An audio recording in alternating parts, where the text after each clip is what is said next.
شاہ اسد حسین، بادشاہ اسد حسین، دی اسد حسین، دی پناہ اسد حسین، سرداد نہ داد دست در دست یزید، اقا کے بنائے لا الہ اسد حسین۔ بسم اللہ الرحمن الرحیم۔ رب اشرح لی صدری ویسر لی امری واحلل عقدۃ من لسانی یفقہوا قولی، اما بعد فقد قال سبحانہ وتعالی فی محکم کتابہ، بسم اللہ الرحمن الرحیم، بقیۃ اللہ خیر لکم ان کنتم مؤمنین۔ صلوات پڑھے محمد و آل محمد۔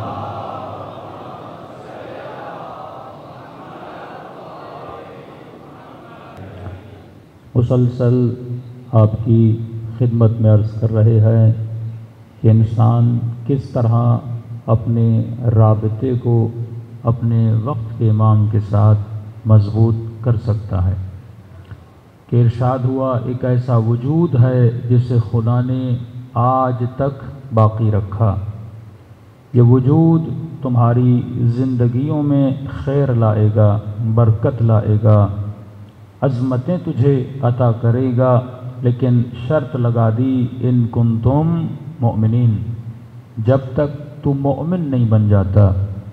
اسی طرح خدا قرآن میں ارشاد کرتا ہے کہ انما یتقبل اللہ من المتقین، خدا اگر عمل بھی کسی کا قبول کرتا ہے تو متقی کا عمل قبول کرتا ہے۔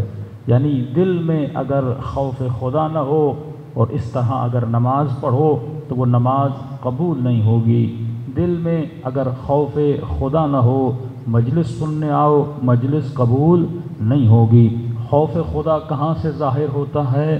جب تو احکام الہی پر عمل کرتا ہوا نظر آتا ہے، یعنی جوان اگر حکم خدا پہ عمل نہ کرے، آنکھوں کو گناہوں میں ڈالے، زبان سے گالیاں دے، یہ خاتون اگر حجاب نہ کرے، بے پردگی کو انجام دے، یہ ظاہر ہوتا ہے اس کے وجود میں اللہ کا خوف نہیں ہے، یہ اللہ کے قوانین سے نہیں ڈرتی، یہ جوان اللہ کے قوانین کا خیال نہیں کرتا، اسے پرواہ نہیں ہے کہ مال میرے گھر میں حلال کا آ رہا ہے یا حرام کا آ رہا ہے، بس اس کی فکر یہ ہے کہ میرا پیٹ بھر جائے، حلال سے بھرے تب بھی کہتا ہے ٹھیک ہے، حرام سے بھرے تب بھی کہتا ہے ٹھیک ہے۔ کیا جب عید کی نماز آتی ہے کیا آپ کے حکمران نماز عید نہیں پڑھتے؟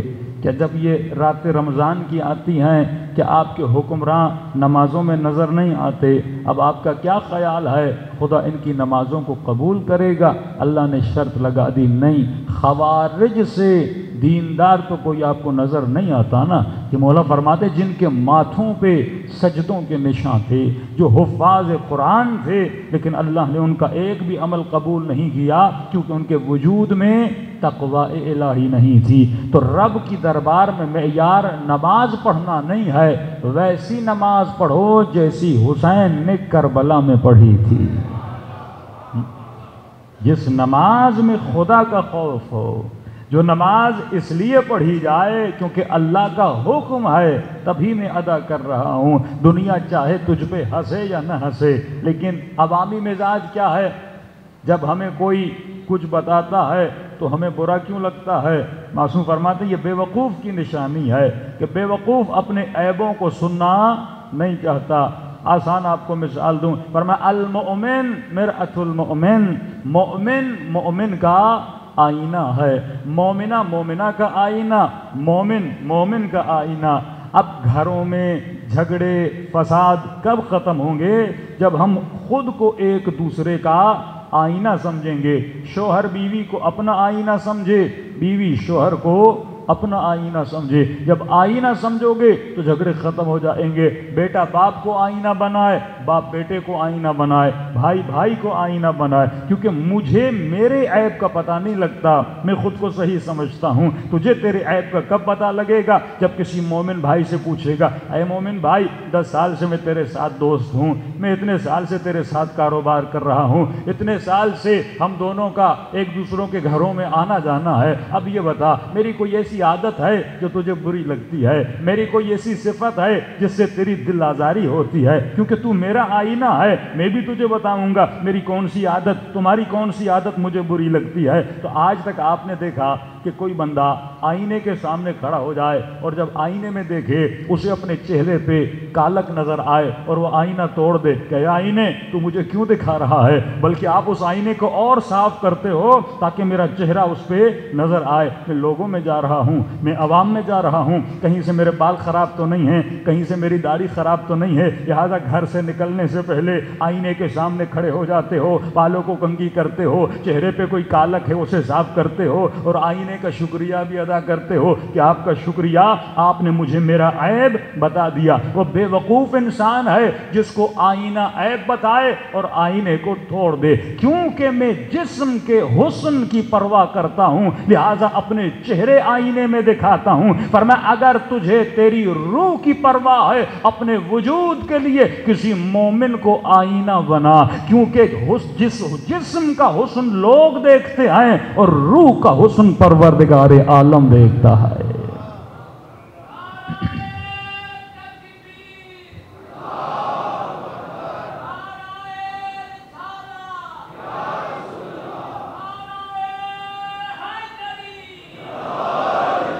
ایک ہوتی ہے دینی غیرت، مولا حسین اگر کربلا گئے دینی غیرت کی وجہ سے، مثلا تو اللہ کا عاشق ہے، تو نے عشق کا وعدہ کیا، تو دن میں 5 مرتبہ مسجدوں سے اذانیں دے رہا ہے، اشہد ان لا الہ الا اللہ و اشہد ان محمد رسول اللہ، عشق کا دعویٰ کر رہا ہے اور تیری نظروں کے سامنے دین کی دھجیاں اڑائی جا رہی ہیں اور تجھے غیرت نہ آئے، مجلس حسین میں بے حجاب ہو کر لوگ آئیں اور تجھے غیرت نہ آئے۔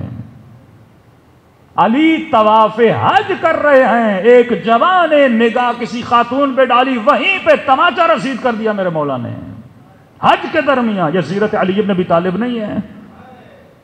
جا کے شکایت کی وقت کے حاکم کو کہ علی نے مجھے تماچا مارا، میں عبادت کر رہا تھا، میں حج کر رہا تھا۔ انما یتقبل اللہ من المتقین، تیری عبادت کا کیا کہنا کہ تو درمیان عبادت لوگوں کے ناموس کو دیکھ رہا ہے۔ تو حاکم وقت نے کہا علی بغیر وجہ کسی کو مارتے نہیں ہیں، جو رات کے اندھیروں میں یتیم پروری کرے، جو کسی گھر میں جائے کسی خاتون کو کہے خاتون کوئی تکلیف تو نہیں ہے، وقت کے حاکم سے کوئی شکایت تو نہیں ہے، کہ مجھے علی سے شکایت ہے، علی کی حکومت میں میرے بچے بھوکے ہیں۔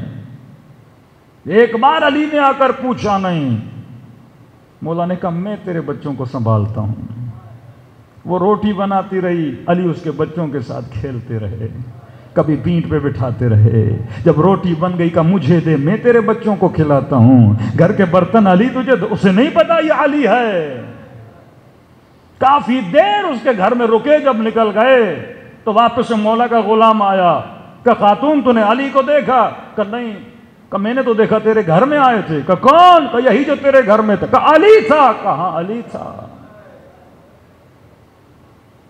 جس کے دل میں رحم و کرم ہو وہ علی ہاتھ اٹھائے کسی ایسے پہ، لیکن کیوں اٹھایا؟ غیرت اللہ۔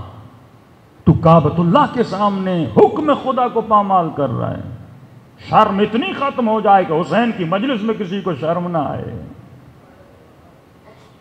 یہ بیت اللہ ہے، یہ محل آمد اہل بیت ہے۔ تو فرمایا اے مومن، خدا قبول کرتا ہے اس سے جس کا عمل جو دل کے اندر کیا ہو، تقوی الہی رکھتا ہو۔ عدالت علی لوگوں سے برداشت نہیں ہوتی تھی۔ انبیاء سے دشمنی، رسول خدا سے کیا دشمنی تھی؟ کہتے تھے بتوں کو نہ پوجو۔ تعصبات جو ہمارے اندر ہوتے ہیں، سب سے بڑا مقابلہ کون سا ہوتا ہے؟ لوگوں کے غلط کلچر کا مقابلہ بہت مشکل ہوتا ہے۔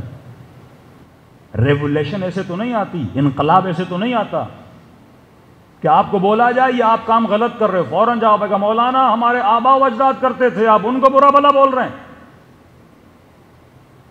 یہ شادیوں میں رسم مثلا غلط ہے، خلاف اسلام ہے، نہیں مولانا ہم صدیوں سے کر رہے ہیں اور آپ کہہ رہے ہیں غلط ہے۔ رسول خدا نے ایک یتیم کو پالا، نام ہے زید، پالا. عرب میں جو پالا ہوا تھا وہ بیٹا مانا جاتا تھا. یعنی ایام جاہلیت میں اسلام سے پہلے جو پالے ہوئے تھے وہ بیٹے مانے جاتے تھے. آپ کسی یتیم کو لاؤ اپنے گھر میں پالو، وہ فزیکل بیٹا مانا جاتا تھا. اس معاشرے میں جو اقدار تھے بیٹا تھا وہ. اور جب وہ مر جاتا تھا پالنے والا تو وہ ارث بھی لیتا تھا. مطلب اس کے اگر 3 بیٹے اس کی اپنی بیوی سے اور 1 اس نے پالا ہوا ہے تو 4 بیٹے ہی تھے، ارث لیتے تھے، بیٹے کی حیثیت رکھتے تھے. زید کی رسول نے شادی کروائی، شادی ہو گئی، کچھ مہینے یا کچھ عرصے کے بعد انبن ہوئی، طلاق ہو گئی. اللہ کا حکم ہوا اے میرے حبیب زید کی مطلقہ سے نکاح کرو. کیسے کرے رسول؟ وہ معاشرہ جو پالے ہوں کو بیٹا مانتا تھا. مطلب کتنا معیوب ہے کوئی اپنی بہو سے شادی کرے. ہو سکتا ہے یہ؟ آپ تصور کریں اپنے معاشرے کو نا، بالکل ایسا تھا عرب کا معاشرہ کہ پروردگارہ کیسے کروں. عرب پالو ہوں کو بیٹا سمجھتا ہے. کہ حبیب یہی کام تو ہے جو تو کرنے آیا ہے، ان کی غلط رسموں کو تو ختم کرنے کے لیے آیا ہے.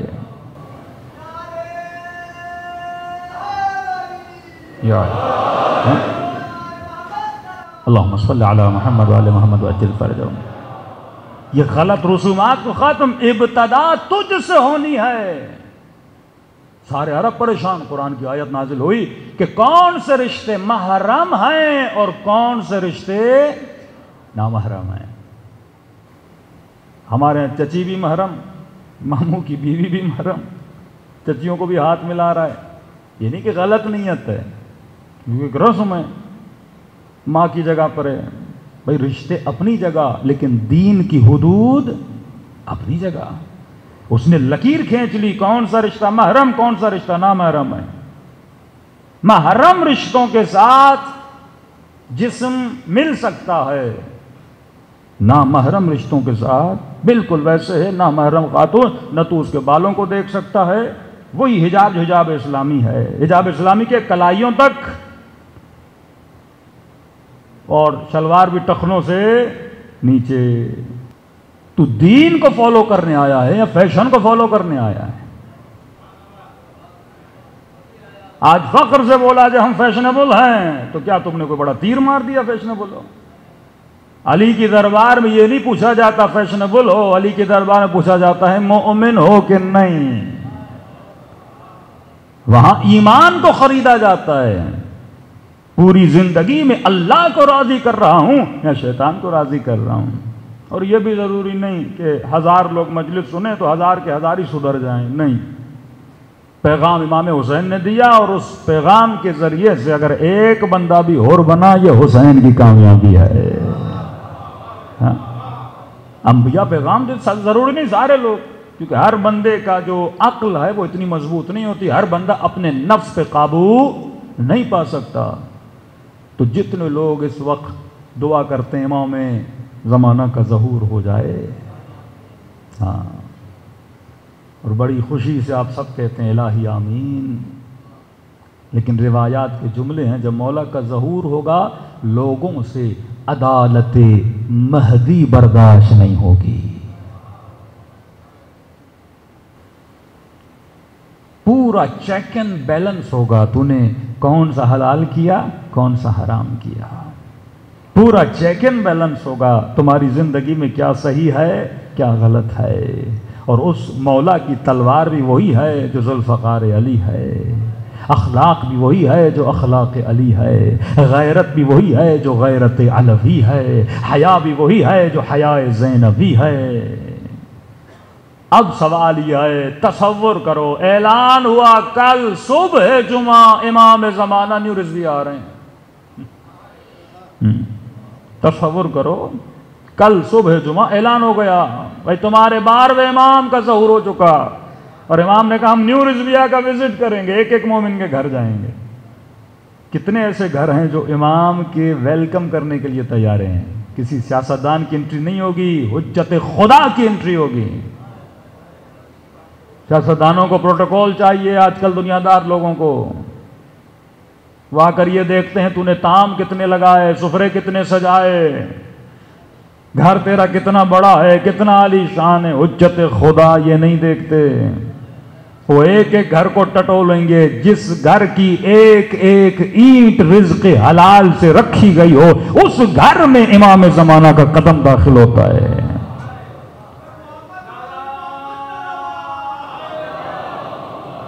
ان الذین قالوا ربنا اللہ، یہ قرآن کی آیت حدیث نہیں ہے، جن لوگوں نے کہا کہ ہمارا رب کون ہے؟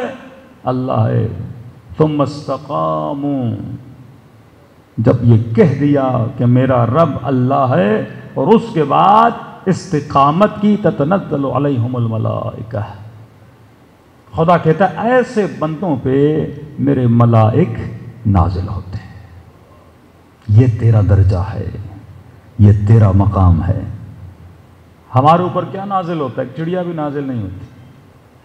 اللہ کہتا ہے انسان کا، یعنی مومن کی سب سے بڑی نشانی جو اللہ کو مانتا ہے، جو خدا کو رب کہتا ہے۔ دیکھیں اللہ نے جگہ جگہ رب کہا، اب تیرا رب کون ہے؟ تجھے مینیج کون کرتا ہے؟ رب کا مطلب مینیجر، رب کا مطلب مدبر الامور، رب کا مطلب کائنات کو تدبیر کرنے والا۔ تیرے 24 گھنٹوں کو کون مینیج کرتا ہے؟ اس کی تدبیر کس کے ہاتھ میں ہے؟ نفس کے ہاتھ میں ہے، شیطان کے ہاتھ میں ہے، یا پروردگار عالم کے ہاتھ میں ہے؟ کس کے سائے میں تیرے 24 گھنٹے گزرتے ہیں؟ انسان غور کرے۔ دکھاوا اسلام میں بہت بڑی سزا ہے۔ آج معیار دکھاوے کا بن گیا نا، آج یہ بیماری مولویوں میں بھی ہے، عوام میں بھی ہے، یعنی پوری توجہ اس پہ ہے کہ میرا لباس کیسا ہو، جو اٹریکٹیو ہو، جس سے لوگ اٹریکٹ ہوں، گاڑی کیسی ہونی چاہیے، ہاں 6 گاڑیاں ساتھ آئیں تاکہ دور سے پتہ لگے کوئی جناب آ رہے ہیں۔ تو ساری توجہات ظواہرات پہ چلی گئی ہیں، باطن سے لوگوں کی توجہ ہٹ گئی ہے۔ رشتوں میں چلے جائیں، یہی توجہ ہے۔ کسی آدمی کو پہچاننا ہو، کہتے ہیں نا فرسٹ امپریشن کون سا پڑتا ہے؟ لباس کا پڑتا ہے۔ بھلے بندہ ان پڑھ ہو لیکن ٹپ ٹاپ ہو کے ایسے کپڑے وپڑے پہن کر آئے، پینٹ سوٹ میں ہو تو کہیں گے پڑھا لکھا ہے، شلوار قمیص میں ہو تو کہیں گے بیچارہ تھوڑا ان ایجوکیٹڈ ہے، یعنی ذہنی لیول ظواہرات پہ چلا گیا۔ شادی کرنی ہو تو سب سے پہلے کیا دیکھا جاتا ہے؟ حسین ہے کہ نہیں ہے، شکل و صورت کیسی ہے۔ ہاں کسی خاتون نے کہا، میں نے کہا آپ کی اتنی دیر شادی کیوں نہیں ہوئی؟ کہا رشتے تو کافی آئے، کیوں نہیں کی؟ کہ نہیں کیسا بھی ہو میری پرواہ نہیں، دیندار ہے، مالدار ہے، غریب ہے، بس ہینڈسم ہونا چاہیے۔ یہ سوچ لوگوں کی اتنی ڈیولپ ہو چکی، یعنی ہم عاشق ظاہر ہیں، عاشق باطن نہیں ہیں۔ اللہ ظاہر کو نہیں دیکھتا، اللہ باطن کو دیکھتا۔ ہاں صفائی کا تصور ہے، خوشبو کا تصور ہے، لباس پاک و پاکیزہ ہونا چاہیے۔ تبھی آپ یہ ڈپلومیٹ دیکھتے ہیں نا، فورین دوسری کنٹریز کے ڈپلومیٹ دیکھیں اور ایرانی ڈپلومیٹ آپ دیکھا کریں تو آپ کو ایک فرق نظر آئے گا۔ ان کا لباس کافی سادہ ہوتا ہے، کیونکہ یہ انسٹرکشن رہبر معظم کی طرف سے دی گئی تھی کہ تبرج نہ کرنا۔ مثلا تم ایسا لباس پہنو تو یہ لگے کہ بھائی یہ مثلا کوئی ڈپلومیٹ ہے، کوئی سینیٹر ہے، کوئی ایم پی ایم این اے ہے، اور یہ بیچارہ عام آدمی ہے۔ تمہارا لباس وہی ہو جو عوامی لباس ہو، فرق محسوس نہ ہو تمہارے درمیان اور عوام کے درمیان۔ لیکن آج ہماری کمپلیٹلی کوشش ہوتی ہے کپڑے ایسے پہنوں جو یونیک ہوں، یونیک دکھوں۔ یہ تبرج جاہلی ہے۔ مثلا 10 لوگوں میں اگر میں بیٹھا ہوں تو سب کی توجہ کس کی طرف جائے؟ میری طرف جائے۔ خواتین جب کپڑے لینے جاتی ہیں نا، یہی نیت ہوتی ہے ایسا جوڑا لوں جو پورے محلے میں کسی کے پاس نہ ہو، اور جب پہن کے چلوں سب پوچھیں کہاں سے خریدا ہے، کیسا یونیک تم خرید کے آئے ہو۔ پر آدمی خوش ہوتا ہے کیونکہ میں سب کے اندر خود کو کیا کرنا چاہتا ہوں؟ ظاہر کرنا چاہتا ہوں۔ لیکن کردار اہل بیت کیا تھا؟ جب حج پہ قافلے جاتے تھے، میرے چھٹے امام اپنا بھینس بدل کے جاتے تھے کہ کوئی مجھے پہچان نہ سکے۔ کیونکہ عبادت ہم دکھاوے کے لیے تو نہیں کرتے نا. الریاء هو الشرک کلہ، ریاکاری تمام تر شرک ہے. آج عبادتیں اعمال سب ریاکاریاں بدل چکے ہیں. کہ تب تک مجھے خوشی نہیں ہوتی جب تک 4 لوگ میری تعریف نہ کریں. اہل بیت اور اللہ کے متقی بندے خوش اس بات پہ ہوتے ہیں کہ میرے اس عمل سے کون خوش ہو جائے؟ پروردگار عالم خوش ہو جائے. تو مولا حسین نے کہا دنیا ناراض ہوتی ہے تو ہو جائے، بس ایک خدا راضی ہو جائے. میں نے پچھلے سال کسی مجلس میں کہا تھا اگر عقل سے بھی سوچو، عقل سے بھی سوچو، لوجک سے بھی سوچو. مثلا یہاں پہ مثلا امام بارگاہ میں 500 لوگ ہیں اور مولوی یہ کوشش کرے کہ 500 کے 500 راضی ہو جائیں. بڑا مشکل ہے 500 لوگوں کو راضی کرنا. کوئی کہے گا مصائب زیادہ پڑھیے، کوئی کہے گا فضائل زیادہ پڑھیے، کوئی کہے گا تبلیغ زیادہ کریے، کوئی کہے گا کہانیاں زیادہ بتائیے، کوئی کہے گا مولانا تھوڑے شعر و شاعری بھی ہو جائے، کوئی کہے گا قرآن کی تھوڑی آیتیں زیادہ ہو جائیں. ہاں ہر آدمی کا مزاج الگ ہے. تو آدمی 500 کو خوش کرنے پر آئے تو پوری کوشش بھی کر دے 500 کو خوش کرنے کر نہیں سکتا. تو میرے مولا فرماتے ہیں اے بندہ بے وقوف، تو لوگوں کو خوش کرنا چاہتا ہے اور پوری کوشش بھی کرے تو لوگوں کو خوش نہیں کر سکتا. اگر اپنی عقل سے سوچے 500 کو خوش کرنا آسان ہے یا ایک کو خوش کرنا آسان ہے؟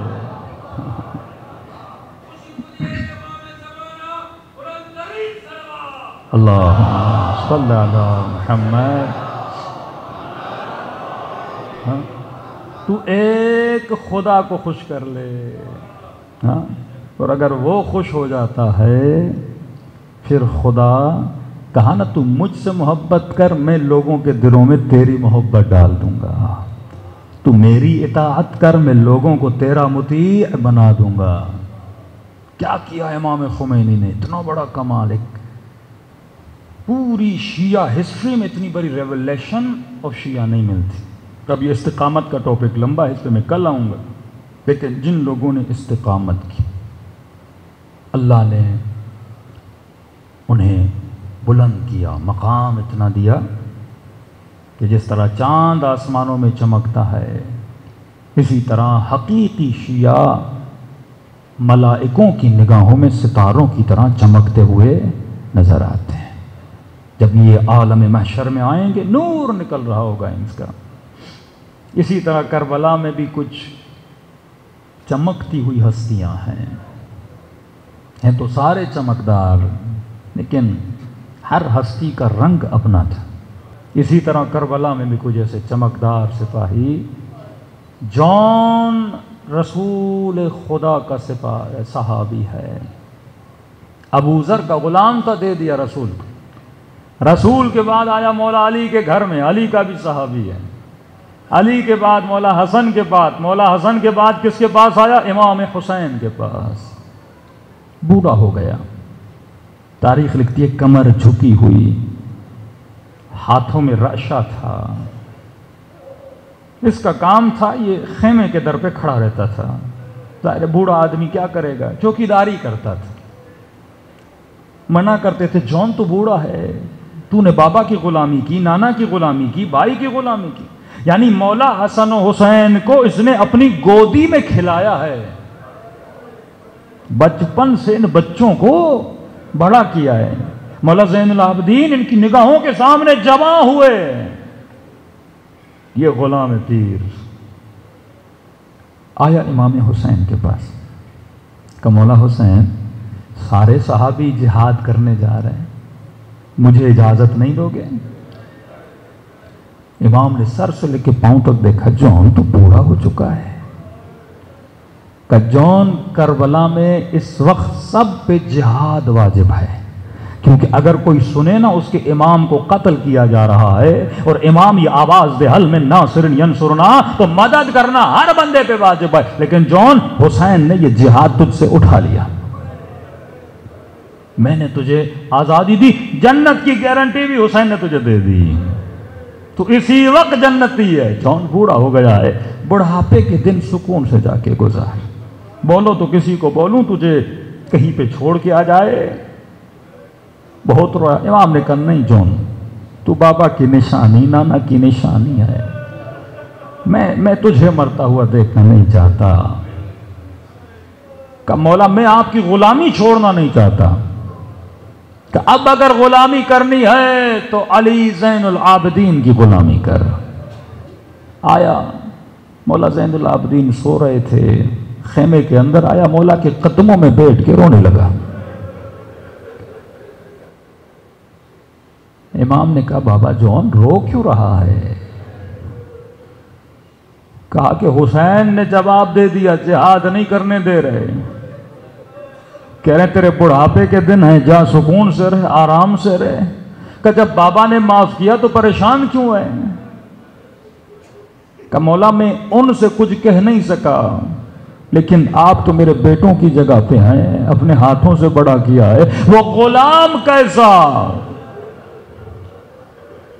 جو آسائشوں میں تو ساتھ رہے, جو خوشیوں میں تو ساتھ رہے, پر مصیبت آئے تو ساتھ چھوڑ کے بھاگ جائے.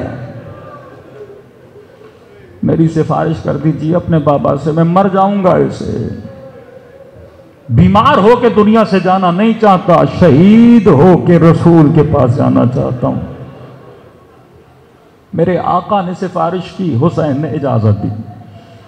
اب جائے تو کیسے جائے؟ اس نے کہا شاید امام حسین کو یہ لگتا ہے میں بوڑھا ہو گیا ہوں. اس نے کمر پہ کس کے کپڑا باندھا, ماتھے پہ رومال باندھا, تلوار نکالی. کہ مولا اب تو بوڑھا نہیں لگ رہا نا.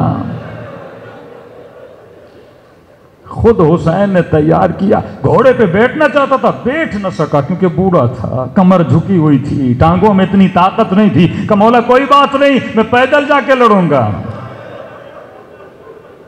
رسم بھی تھی, ایک ایک آ کے مقابلہ کرتا تھا. حسین کا غلام جون جیسے میدان کربلا میں گیا, تلوار نکاری اور للکار کے پکارا, حسین کا غلام ہوں, نام ہے جون. شمر نے کہا ابن سعد, حسین نے بوڑھے کو بھیجا ہے. کہا اتنا حسین غریب ہو گیا کہ اب بوڑھوں کو میرے مقابلے میں بھیج رہا ہے. کہ کیا کریں اس بوڑھے کا؟ کہ وہ کروں گا جس پہ حسین کو رلاؤں گا. کہ اس کو کوئی تیر نہیں مارے گا, اس کو کوئی تلوار نہیں مارے گا. کہ امیر پھر اس کو کیسے مارنا ہے؟ کہ اس کے اطراف میں جمع ہو جاؤ, اتنے پتھر مارو. میں چاہتا ہوں یہ تڑپ تڑپ کے مرے تاکہ حسین کا تڑپ نہ دیکھوں. تاریخ کے جملے ہیں, اتنے پتھر لگے. جون زمین کربلا پہ گرا, اور جیسے گرا آواز دی حسین غلام سے راضی ہو گئے. اتنا وقت نہیں تھا کربلا میں کہ میرے مولا حسین ہر جنازے پہ جاتے, لیکن چند صحابی ہیں جن میں ہو رہا ہے, جون ہے, جن کے جنازوں پر گئے مولا حسین. اور جیسے پہنچے, جون کا سر حسین نے اپنی گود میں لے لیا. جیسے سر گود میں لیا, جون کی آنکھیں کھلی, سر کو خاک کربلا پہ پھینک دیا. کہنے لگا مولا میں نہیں چاہتا میرا نجس خون حسین کے ساتھ ملے. یہ معرفت جون ہے. امام حسین نے پھر سر گود میں رکھا, پھر جون نے سر کو زمین کربلا پہ گرا دیا. کہ مولا یہ گودی میرے لیے نہیں بنی, علی اکبر کے لیے بنی ہے. اب لشکر یزید کا سپاہی, عجیب روایت ہے, عشق ہوتا ہے حسین سے جب ایسی چیزیں انسان پڑھتا ہے کہ کتنے کریم اماموں کے ماننے والے ہو. کہتا ہے میں نے عجیب منظر دیکھا. میں نے تاریخ میں غلام اور آقا بڑے دیکھے, لیکن ایسا غلام اور ایسا آقا میں نے کبھی نہیں دیکھا. کہ کیا دیکھا؟ کہ جب غلام راضی نہ ہوا نا, بار بار حسین گود میں سر لے رہے ہیں اور جون سر کو نیچے کر رہا تھا. کہ پھر میں نے دیکھا حسین نے اپنا سر جھکانا شروع کیا, جھکانا شروع کیا, یہاں تک کہ حسین کا رخسار جون کے رخسار پہ آ گیا. کیونکہ جون نے مولا حسین کو ایک جملہ بولا تھا جب حسین نے اجازت نہیں دی تھی. کہ مولا مجھے اس لیے اجازت نہیں دے رہے کیونکہ میرے بدن سے بدبو آتی ہے. حسین نے رخسار پہ رکھا کہ جون تو نے وہ جملہ کہا تھا اب تیرے بدن سے ایسی خوشبو آئے گی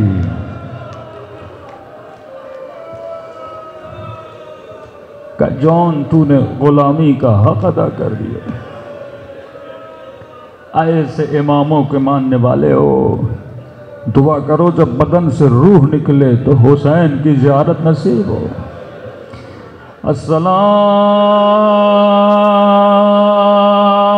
السلام علی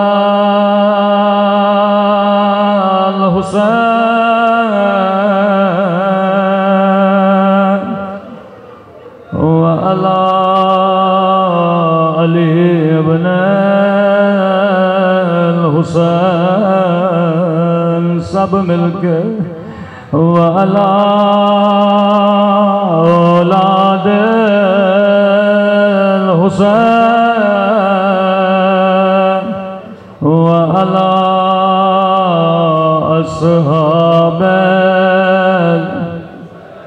بلند آواز السلام علی الحسین وعلی علی ابن وعلی اولاد الحسین وعلی اصحاب میرا سلام ہو کربلا کے دو ننھے سے لاشوں پر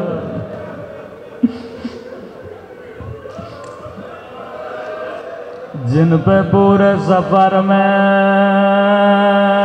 ماں نے گریہ نہیں کیا. جب بھی خیموں میں کوئی لاش آتا تھا بی بی زینب اس لاش پہ ماتم کرتی تھی. اکبر کے لاش پہ رونے والے قاسم کے لاش پہ رونے والے. لیکن فضا کہتی ہیں ایک مرتبہ خیمے میں دو ننھی سی لاش آئی جو ہر لاش پہ روتی تھی. وہ بی بی زینب کہیں نظر نہیں آئی. فضا خیمے میں کہیں کیا دیکھا بی بی کا سر سجدے میں ہے رو کے کہہ رہی ہیں الحمدللہ اے خدا تیرا شکر ہے تو نے زینب کی قربانی قبول کی. روایت کے جملے ہیں کبھی اپنے بچوں کے لاشوں پہ نہیں روئی.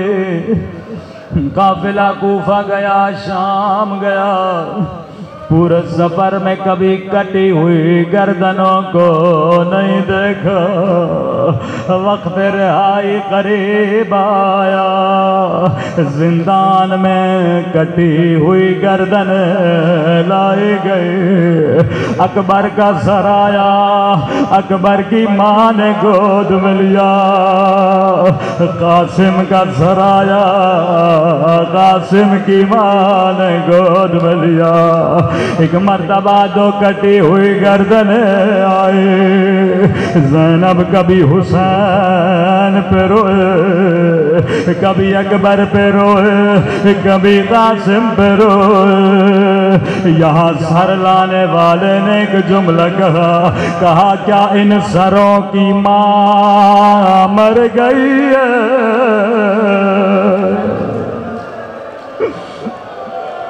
کوئی لینے کیوں نہیں آتا فضانے کا مجھے دو یہ میرے بچے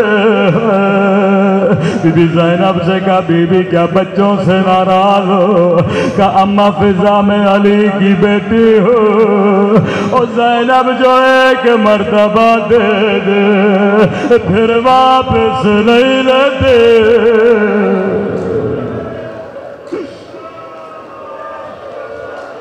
زندان میں بھی اپنے بچوں کے سروں کو نہیں دیکھا، کربلا گئے، ہر شہید پہ ماتم کیا پر بچوں پہ ماتم نہیں کیا۔ روایت کے بڑے عجیب جملے، قافلہ مدینے پہنچا، کہا سجاد میرے لال بڑی مدت سے نانا کے روزے پہ نہیں گئے، سجاد میں اکیلی جانا چاہتی ہوں۔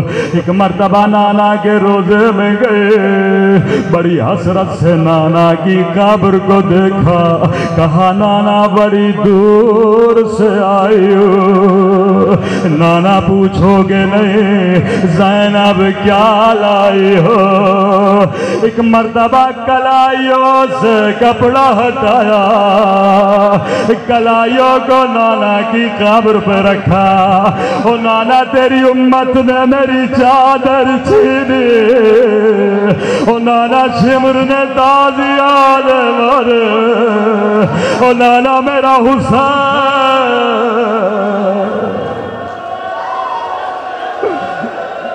میں قربان بی بی زینب کی مظلومیت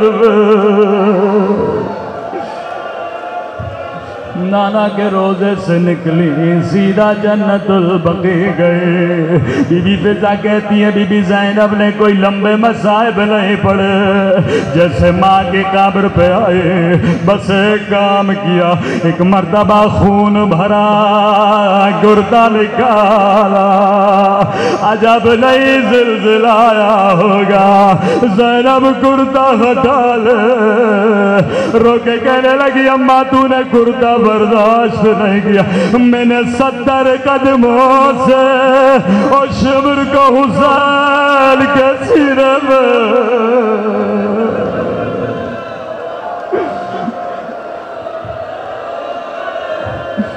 آواز آئی بی بی عبداللہ بلا رہے ہیں۔ اب تصور کرو ایک بیوی کو شوہر کا بلا ہوا ہے، گھر بھی جاتی رہی، سوچتی رہی عبداللہ پوچھیں گے زینب میرے اولا محمد کہاں ہے؟ جیسے گھر کا دروازہ کھولا، عبداللہ نے کہا اے بوڑھی خاتون رک جا، میری بیوی گھر میں موجود نہیں۔ کہا عبداللہ تو نے بھی نہیں پہچانا، او میرا حسین مارا گیا، او میرا عباس مارا گیا۔ اب جیسے گھر کے اندر گئے، صحن سونا سونا تھا، اسی صحن میں کبھی بچے کھیلتے تھے۔ ایک مرتبہ زینب نے بچوں کا کمرہ کھولا، وہ زینب جو کربلا میں نہیں روئے، جو شام میں نہیں روئے، جو نانا کے روزے پہ نہیں روئے، ایک مرتبہ 2 ننھے سے مسلح دیکھے، مسلح کو سینے سے لگایا، کہنے لگی میرے اللہ اب بچوں کے علاوہ زینب کا دل نہیں لگتا، اب زینب کو بھی اٹھا لے۔